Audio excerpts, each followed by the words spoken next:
महाभारत।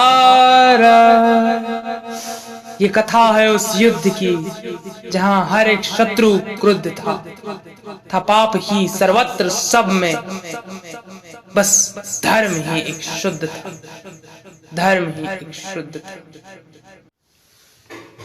नमस्कार। जय श्री श्याम, जय श्री श्याम, जय श्री श्याम। कथा व्यथा यूट्यूब चैनल में आपका हार्दिक स्वागत है। इस चैनल में इस समय पर आप सुन रहे हैं महाभारत सार संक्षिप्त में। पिछली कड़ी में सुना आपने कि मामा शकुनी ने छल द्वारा जुआ खेला और उस जुए में पांडव सारा राजपाट पांचों भाई द्रौपदी को हार गए। इसके बाद इस कड़ी में सुनेंगे आप द्रौपदी का अपमान, भरी सभा में द्रौपदी को लाया जाना और द्रौपदी का चीरहरण। इसके बाद द्वारा में जुआ खेलना और पांडवों का अज्ञातवास होना। जानने के लिए सुनिए पूरी कथा। जय श्री श्याम, जय श्री श्याम, जय श्री श्याम।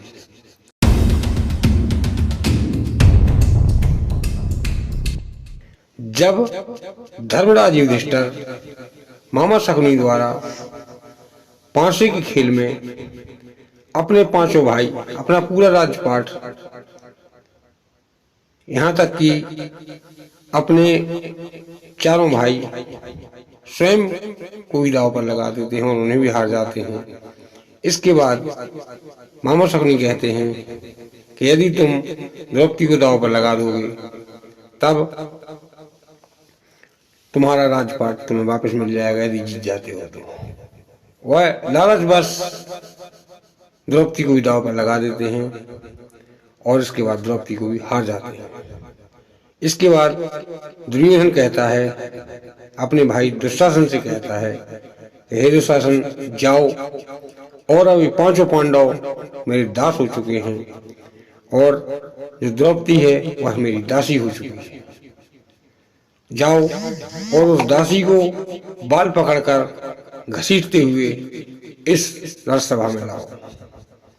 दुशासन अपने सेवक से कहता है कि हे सेवक जाओ और उस दासी को कहना, तुम्हें जिसने जीता है वह तुम्हारे स्वामी है और तुम्हें स्वामी ने बुलाया है।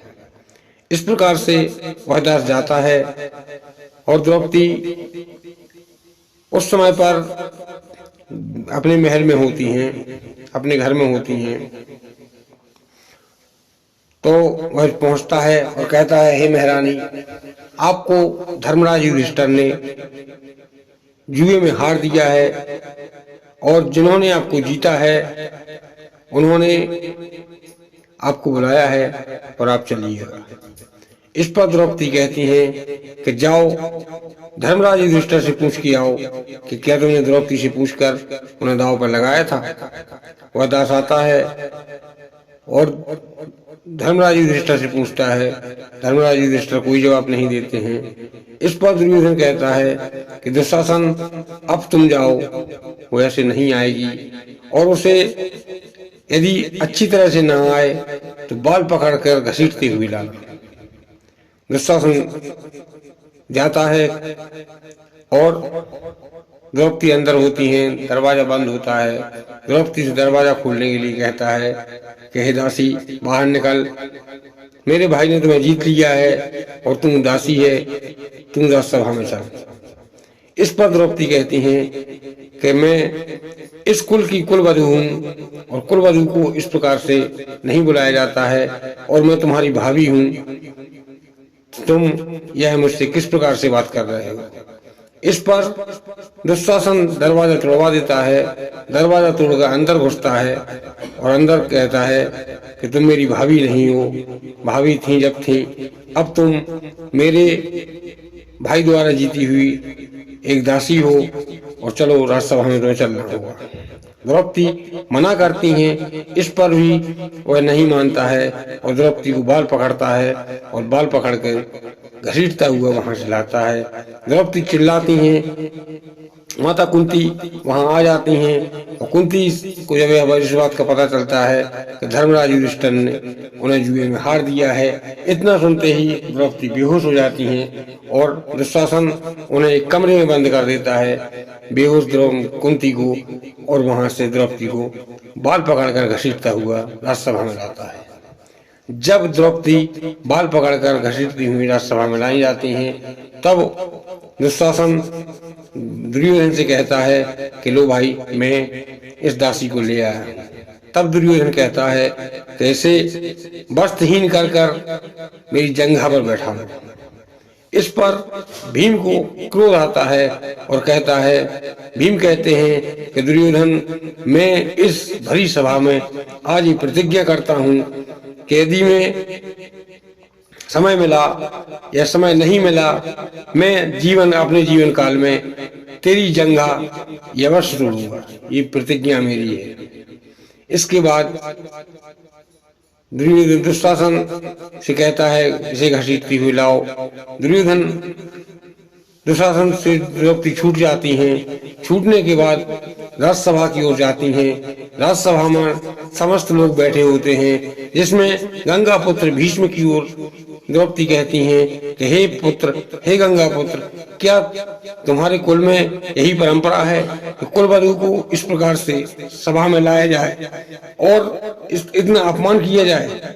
इस पर गंगा पुत्र मौन हो जाते हैं। इसके बाद तातश्री से धृतराष्ट्र से कहती हैं कि हे तातश्री, आप तो कुछ बोलें। वह भी कुछ नहीं कहते हैं। विदुर से कहती हैं कि हे महात्मा विदुर, आप तो धर्मात्मा हैं, महात्मा हैं, आपके इस हस्तिनापुर में यही न्याय होता है। इस पर विदुर भी चुप्पी साधे रहते हैं। कुलगुरु से कहती हैं, कुलगुरु भी कुछ नहीं कहते। गुरु द्रोण से कहती हैं और उस सभा में बैठे हुए समस्त लोगों से कहती हैं कि क्या यही परंपरा है आपके हस्तिनापुर की कि जो बहू डोला में बैठकर आई थी, आज उसके साथ इतना अनादर किया जा रहा है? इसके बाद कोई कुछ नहीं कहता है। गंगा पुत्र भीष्म कुछ नहीं कहते। उन्हें इतना अधिक क्रोध आता है। जब सभा में कोई नहीं बोलता है, उस सभा में केवल एक नवयुवक उठता है और वह कहता है कि भाभी, मैं तुम्हारे साथ हूँ।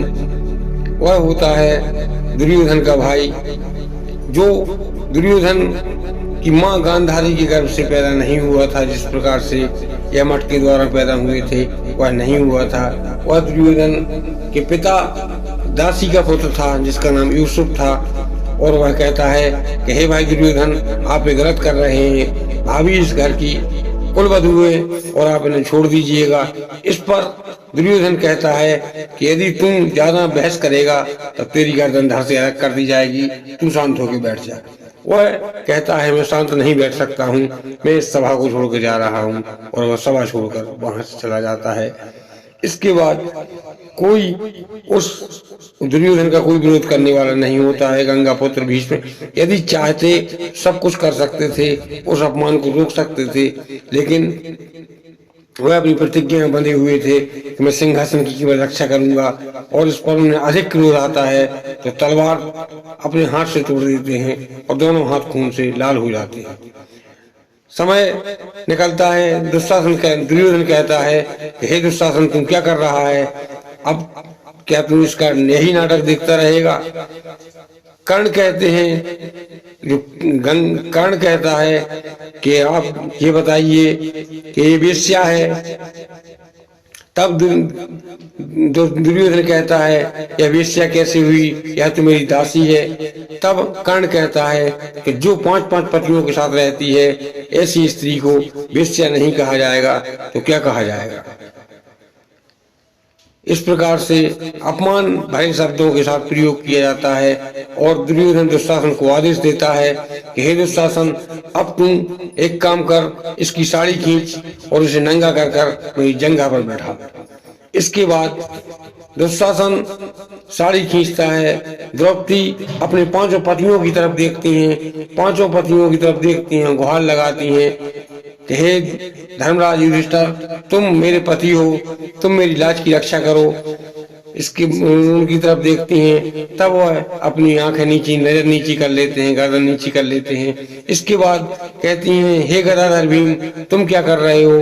तुम्हारी इस पत्नी की इज्जत पर हमला हो रहा है, तुम शांत बैठे हो। इस पर गदाधर भीम भी अपनी नजर नीची कर लेते हैं, गर्दन नीची कर लेते हैं। इसी प्रकार से अर्जुन से कहती हैं, नकुल से कहती हैं, सहदेव से कहती हैं, समस्त लोग अपनी गर्दन नीची कर लेते हैं। अब वह समझ जाती हैं कि इस सभा में उनका कोई नहीं है जो उनकी रक्षा करे। अब तो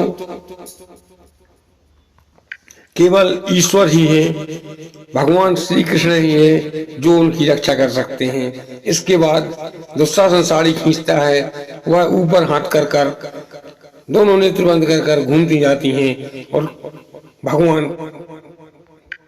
कृष्ण को याद करती हैं। भगवान तो वहां पहले से ही मौजूद थे। जैसे ही द्रौपदी कर्ण पुकार उनके कानों में पहुंचती है, भगवान तत्काल आते हैं और साड़ी बढ़ाना शुरू कर देते हैं। साड़ी इतनी बढ़ती है कि दुशासन दोपहर से खींचते खींचते शाम हो जाती है, थक हार कर जमीन पर गिर जाता है, लेकिन वह साड़ी कम नहीं होती है।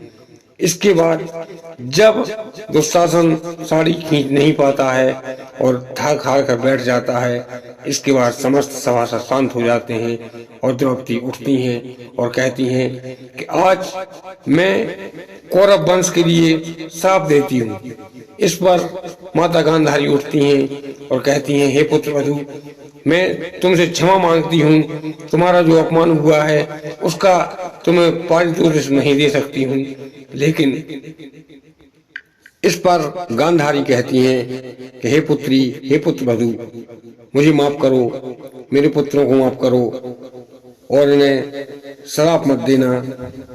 तुम्हारा जो मेरे पुत्र ने राजपाट, धन दौलत और जो कुछ भी जुए में जीता है वो सब मैं तुम्हें वापस देती हूँ और मेरे पुत्र भी तुमसे कुछ नहीं कहेंगे।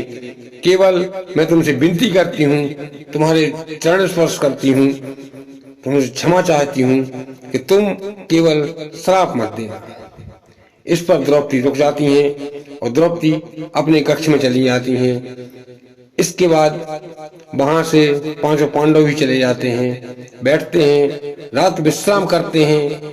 जब रात विश्राम का शाम का समय हो जाता है, तब अर्जुन कहते हैं, भीम कहते हैं कि चलो अपन यहीं इसी वक्त घर पर चलें, अपने गांव, अपने राज्य में चलेंगे।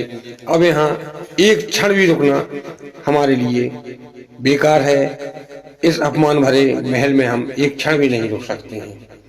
इस पर गांधारी कहती हैं, गांधारी जब जाने के लिए आज्ञा मांगते हैं, कुंती आज्ञा मांगती हैं, तब गांधारी कहती हैं कि हे बहन, मेरे पुत्रों से बहुत बड़ी गलती हुई है। अब आप कृपया कर मेरी तरफ से एक रात और रुकिए, सुबह आप अपने घर को चले जाना। उनके विशेष आग्रह करने पर पांचों पांडव, द्रौपदी, माता कुंती वहीं रुक जाते हैं। रुकने के बाद सुबह जैसे चलने की तैयारी होती है, उस पर शकुनी दुर्योधन से कहता है कि जाओ पिताश्री से कहना कि युधिष्ठिर से कहे एक बार फांसी का खेल और खेले, उसमें किसी स्त्री या किसी भाई को दांव पर नहीं लगाया जाएगा, केवल राजपाट और धन दौलत ही दांव पर लगाया जाएगा।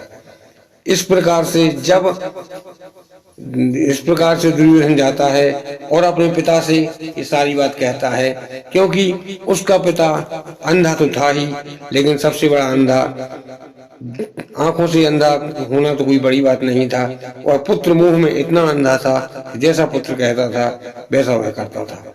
दुर्योधन जब उनसे कहता है तब वह मान जाते हैं और युधिष्ठिर, पांचों भाई, द्रौपदी, माता कुंती उनके पास चरण वंदना करते हैं, चरण स्पर्श करते हैं और कहते हैं तात्श्री अब मुझे आज्ञा दीजिए। इस पर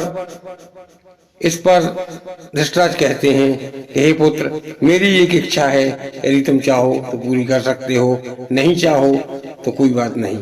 इस पर युधिष्ठिर कहते हैं कि हे पिता, हे श्रेष्ठ आप मेरे लिए जो आज्ञा करेंगे वह मेरे लिए आदेश होगा, कहिए आपकी क्या इच्छा है। इस पर धृतराज कहते हैं कि मेरी इच्छा है कि तुम एक बार और जुआ खेलो, एक बार और चौसर खेलो। उस चौसर में किसी भाई को या किसी स्त्री को दांव पर नहीं लगाया जाएगा, केवल राजपाट ही दांव पर लगाया जाएगा। इस पर युधिष्ठिर हामी भर देते हैं और दूसरे दिन दोबारा में फिर चौसर का खेल खेला जाता है। उस चौसर के खेल में शर्तें रखी जाती है कि खेल जीतने वाले को 14 वर्ष 12 वर्ष का वनवास और 1 साल का अज्ञातवास काटना होगा। इसके बाद जो हारेगा उसे 12 वर्ष का वनवास, 1 साल का अज्ञातवास। अज्ञातवास का मतलब होता था कि रहोगे इसी धरती पर, भेष बदल के रहना पड़ेगा। यदि कोई तुम्हें पहचान लेता है तो फिर 12 वर्ष का वनवास और 1 वर्ष का अज्ञातवास काटना होगा। इस पर युधिष्ठिर फिर से जुआ खेलते हैं, चौपर खेलते हैं और चौपर में मामा शकुनी द्वारा फिर वही षड्यंत्र खेला जाता है और शकुनी द्वारा चौपर जीत ली जाती है। और इसके बाद 5 भाइयों के लिए वहां से अपने हस्तिनापुर के लिए, हस्तिनापुर से वहां पर अपने इंद्रप्रस्थ जाते हैं। इंद्रप्रस्थ से 5 भाई अपना कुछ सामान लिए हुए केवल वस्त्र मात्र लेकर वहां से निकाल दिए जाते हैं और हस्तिनापुर और इंद्रप्रस्थ का राजा दुर्योधन हो जाता है। 5 भाई 12 वर्ष के लिए वनवास और 1 वर्ष के अज्ञातवास में निकल जाते हैं। इसके बाद की कथा आपको अगली कड़ी में मिलेगी। यदि कथा पूरी सुनाऊंगा तो लगभग 10 घंटे से ऊपर की कथा बनेगी। इन्हीं शब्दों के साथ अपनी वाणी को विराम देता हूँ। यदि कथा अच्छी लगे तो लाइक करें, कमेंट करें, शेयर करें, सब्सक्राइब करें कथा व्यथा यूट्यूब चैनल को धार्मिक कथाएं सबसे पहले देखने के लिए। जय श्री श्याम।